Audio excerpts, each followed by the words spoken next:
Hi hello ಎಲ್ಲರಿಗೂ ನಮಸ್ಕಾರ. ನನ್ನ ಪಿಂಗಾರ ಕುಕಿಂಗ್ ಚಾನಲ್ಗೆ ಸ್ವಾಗತಗಳು. ಇವತ್ತು ನಾನೊಂದು ಸೂಪರ್ ಟೇಸ್ಟಿಯಾಗಿರುವಂತಹ ರೆಸಿಪಿಯಾಗಿ ಬಂದಿದ್ದೇನೆ.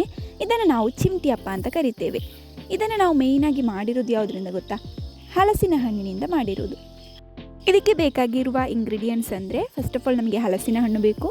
ಆಮೇಲೆ ಅದನ್ನು ಚೆನ್ನಾಗಿ ಕ್ಲೀನ್ ಮಾಡಿಟ್ಟಿದ್ದೇನೆ. ಆಮೇಲೆ ಒಂದು ಕಪ್ಪಿನಷ್ಟು ನಮ್ಮ ಕೊಬ್ಬರಿ, ಸ್ವಲ್ಪ ಉಪ್ಪು, ಸ್ವಲ್ಪ ಜೀರಿಗೆ, ಆಮೇಲೆ ನೆನೆಸಿಟ್ಟ 2 ಕಪ್ಪಿನಷ್ಟು ಅಕ್ಕಿ ಬೇಕು, ಬೆಳ್ತಿಗೆ ಅಕ್ಕಿ. ಸೊ ಇದನ್ನೆಲ್ಲವನ್ನು ನಾನು ಒಂದು ಅರೆಯುವ ಕಲ್ಲಿಗೆ ಹಾಕಿ ಚೆನ್ನಾಗಿ ರುಬ್ಬಿಕೊಳ್ತಾ ಇದ್ದೇನೆ. ಇಲ್ಲಿ ನಿಮಗೆ ಮಿಕ್ಸಿಯಲ್ಲಿ ಕೂಡ ರುಬ್ಬಿಕೊಳ್ಬೋದು. ಅರೆಯುವ ಕಲ್ಲಿನಲ್ಲಿ ರುಬ್ಬಿದರೆ ತುಂಬಾ ಟೇಸ್ಟಾಗಿರುತ್ತೆ. ಅದಕ್ಕೋಸ್ಕರ ನಾನಿಲ್ಲಿ ಅರೆಯುವ ಕಲ್ಲಲ್ಲಿ ಹಾಕಿ ರುಬ್ತಾ ಇದ್ದೇನೆ. ಸೊ 2 ಕಪ್ಪಿನಷ್ಟು ನಾವು ನೆನೆಸಿಟ್ಟ ಬೆಳ್ತಿಗೆ ಅಕ್ಕಿ ಉಂಟಲ್ವ, ಅದನ್ನು ಹಾಕ್ತಾ ಇದ್ದೇನೆ. ಆಮೇಲೆ ಹಲಸಿನ ಹಣ್ಣು, ಸ್ವಲ್ಪ ಉಪ್ಪು, ಅದೇ ರೀತಿ ತೆಂಗಿನ ತುರಿ ಅದನ್ನು ಕೂಡ ಹಾಕಿ ಚೆನ್ನಾಗಿ ನಾನು ಇದನ್ನು ರುಬ್ಕೊಳ್ತಾ ಇದ್ದೇನೆ. ಇಲ್ಲಿ ನೀರು ಸೇರಿಸಬೇಕಂತಿಲ್ಲ, ಮೊದಲಿಗೆ ಬೇಕು ಅಂತಾದರೆ ಸ್ವಲ್ಪ ಸೇರಿಸ್ಕೋಬೋದು. ಆಮೇಲೆ ನಿಮಗೆ ಸ್ವೀಟ್ ತುಂಬ ಇಷ್ಟ ಇದ್ದರೆ ಬೆಲ್ಲ ಕೂಡ ಸೇರಿಸ್ಕೋಬೋದು. ನಾನಿಲ್ಲಿ ಬೆಲ್ಲ ಸೇರಿಸಲಿಲ್ಲ. ಸೊ ಹಲಸಿನ ಹಣ್ಣು ತುಂಬ ಸಿಹಿ ಇದ್ದರೆ ಇಲ್ಲಿ ಬೆಲ್ಲ ಸೇರಿಸಬೇಕಾದ ಅಗತ್ಯ ಇಲ್ಲ. ಇನ್ನು ಇದನ್ನು ಚೆನ್ನಾಗಿ ನಾವು ರುಬ್ಕೋಬೇಕು. ಅಂದರೆ ಒಳ್ಳೆ ಒಂದು ಫೈನ್ ಆಗಿರುವ ಟೆಕ್ಸ್ಚರ್ ನಮಗೆ ಸಿಗಬೇಕು.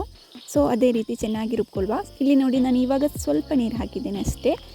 ಸೊ ಚೆನ್ನಾಗಿ ರುಬ್ಕೋಬೇಕು.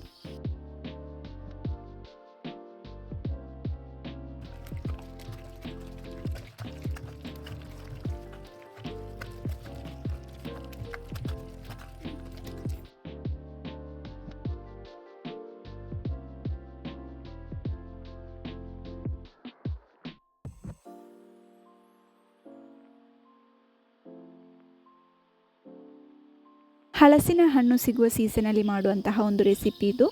ಅಂದರೆ ಇದು ತುಂಬಾ ಟೇಸ್ಟ್ ಇರುತ್ತೆ. ಅಂದರೆ ಒಳಗಿಂದ ಒಳ್ಳೆ ಸಾಫ್ಟಾಗಿ, ಹೊರಗಿಂದ ಕ್ರಿಸ್ಪಾಗಿರುವಂತಹ ಒಂದು ರೆಸಿಪಿ ಇದು. ಈವ್ನಿಂಗ್ ಹೊತ್ತಲ್ಲಿ ಒಂದು ಸ್ನ್ಯಾಕಿಗೆಲ್ಲ ಮಾಡುವಂತಹ ಒಂದು ರೆಸಿಪಿ. ಅಂದರೆ ಒಳ್ಳೆ ಚಾಯದೊಟ್ಟಿಗೆ ನಮಗೆ ಇದು ತುಂಬಾ ಟೇಸ್ಟ್ ಇರುತ್ತೆ.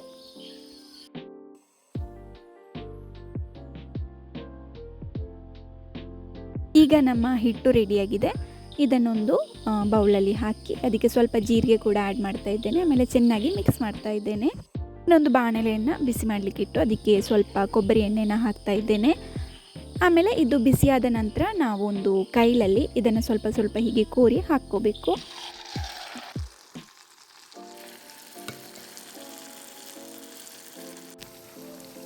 ಇನ್ನು ಇದನ್ನು ಚೆನ್ನಾಗಿ ಈ ಎಣ್ಣೆಯಲ್ಲಿ ಡೀಪ್ ಫ್ರೈ ಮಾಡ್ಕೋಬೇಕು.